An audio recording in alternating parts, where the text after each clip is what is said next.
सारे घर एक जैसे ही दिख रहे हैं, कैसे पहचानो भाई? रुको रुको रुको, पूछता हूँ जरा। भाई साहब जरा इधर देखिएगा। क्या हुआ? कृष्णमूर्ति जी का घर पता है आपको? कृष्णमूर्ति जी, कृष्णमूर्ति। कलकत्ता की कंस्ट्रक्शन कंपनी में जिसे नौकरी मिली है वही कृष्णमूर्ति ना? 4 अंकों की तनख्वाह, कंपनी की कार, ड्राइवर, बंगलो, ये सब मिले हैं वही ना? अरे यार वो तो मेरा भांजा है। सच में? सच में? कहाँ से आए हो तुम? मैं भी उसी कंपनी से हूँ। मेरा नाम जोसेफ है।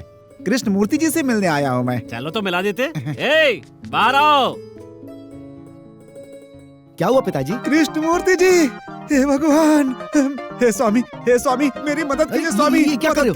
मेरी मदद कीजिए, मेरी मदद कीजिए स्वामी। क्या कर रहे हो? अरे ये क्या कर रहे हो भाई? अरे मुझे इनसे कुछ बात करनी है। ये कृष्णमूर्ति नहीं है। अरे ये कृष्णमूर्ति नहीं ये है। मेरा बेटा है प्रकाश कुमार।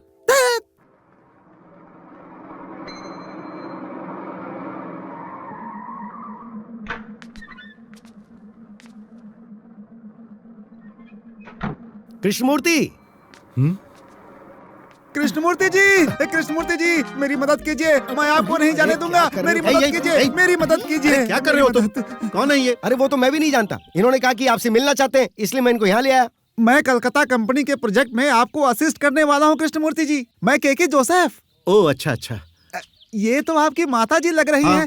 माता जी क्या कर रहे हो? क्या चाहिए तुम्हें? जरा इधर आइए। क्या? जाके देखना बेटा। ठीक है प्रकाश, ये लो पकड़ो, मैं अभी आता हूँ। आइए ना मालिक, आइए। संभल के। हाँ। अरे आप चिंता मत करो मामी, मेरे साथ चलो। हाँ। ये बताइए, आपको पहली बार में ही नौकरी मिल गई थी क्या? हाँ। अगर ऐसा है तो इस काम के लिए मत आइएगा। मैंने कहा ना कि मत आइएगा। ये काम आपके लायक नहीं है। मेरे लायक नहीं है? लेकिन क्यों? देखिए, ये काम आप जैसे शुद्ध शाकाहारी ब्राह्मण के लायक बिल्कुल ही नहीं है। आप हमारे काम के बारे में नहीं जानते। Vietnam colony. क्या? वो है वियतनाम कॉलोनी। Vietnam colony? अरे आप वियतनाम कॉलोनी के बारे में नहीं जानते? आप प्रभु राठौर के बारे में नहीं जानते? आयरन जॉन के बारे में नहीं जानते? कानन के बारे में नहीं जानते? बत्ता पपीली माले कुंजप्पी के बारे में नहीं जानते? वो सारे के सारे एक नंबर के खूनी हैं और खून करने में ही उनको मजा आता है मालिक। कंपनी आप जैसे लोगों को वियतनाम कॉलोनी खाली कराने के लिए रख रही है। वहीं उनका कंस्ट्रक्शन का काम शुरू होने वाला है। अब बोलिए जाना है? वहाँ के लोग आपको कदम भी नहीं रखने देंगे। उन्हें पता चल गया कि आप कंपनी की तरफ से हो तो वहाँ हम काम कैसे करेंगे? वो जान से मार डालेंगे हमें। मैं आपके सामने हाथ जोड़ता हूँ, अगर आपने हाँ कहा तो मुझे भी आपका साथ देना ही पड़ेगा। मेरे 3 छोटे छोटे बच्चे और एक पत्नी है। अपनी चिंता नहीं है मुझे, उनके बारे में तो सोचिए। यही कहने आया था, अब आगे आपकी मर्जी।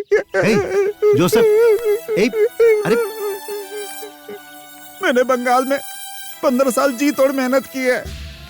बहुत मशक्कत करने के बाद मुझे ट्रांसफर मिला था। क्या पता था वहां भेज देंगे। कमीनों ने मेरा सीधा नरक में ट्रांसफर कर दिया। पता नहीं कौन से पाप किए थे मैंने।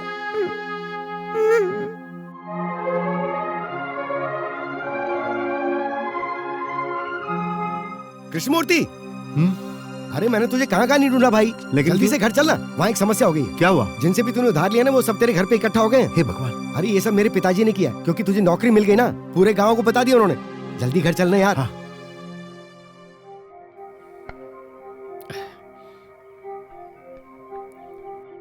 अरे वो देखो, कृष्णमूर्ति आ गया। कृष्णमूर्ति, आज तक हमने इतना साल इसलिए इंतजार किया, तुम केस जीत जाओगे और जायदाद वापस पा जाओगे, पर अब तुम्हें नौकरी मिल गई, इसलिए तुम्हें हमारे बकाये लौटा देने चाहिए। मेरी बात तो सुनो। अगर कल को तुम अपनी माँ के साथ शहर चले गए तो हमारा बकाया कौन चुकाएगा? हम तुम्हें कहाँ ढूंढेंगे? तो हमने फैसला किया है कि तुम हमें अपनी तनख्वाह में से 1000 रुपए हर महीने भेजोगे। इस तरह 6-7 साल में पैसे आ जाएंगे, ठीक है ना? लौटा दूंगा, लेकिन उसके लिए मुझे नौकरी चाहिए। नौकरी चाहिए? और जो नौकरी मिली है उसका क्या? मुझे वो नौकरी नहीं करनी है। नहीं, रुक जाओ, हमें सब समझ में आ गया।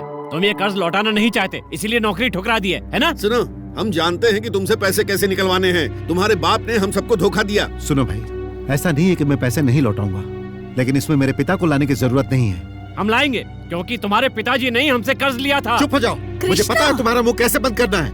ये क्या है बेटा? तू पागल हो गया है? पहले इनसे माफी मांग। मैंने कहा ना माफी मुझे इसकी मांग। माफी नहीं चाहिए, मुझे अपने पैसे बोला वापस ना कि चाहिए। पैसा लौटा दूंगा। अपना मुंह बंद कर, पैसे मिल जाएंगे। ये नौकरी पे जा रहा है। लेकिन माँ, तू अपना मुंह बंद कर, तुझे नौकरी करनी ही होगी। जब तक तू इनके पैसे नहीं लौटाता मैं ये जगह नहीं छोड़ूंगी। तेरे पिताजी के बारे में कुछ भी गलत सुनने से पहले मैं मर क्यों नहीं गई बेटा। सुनिए भैया, इन सब से जाने के लिए कहिए।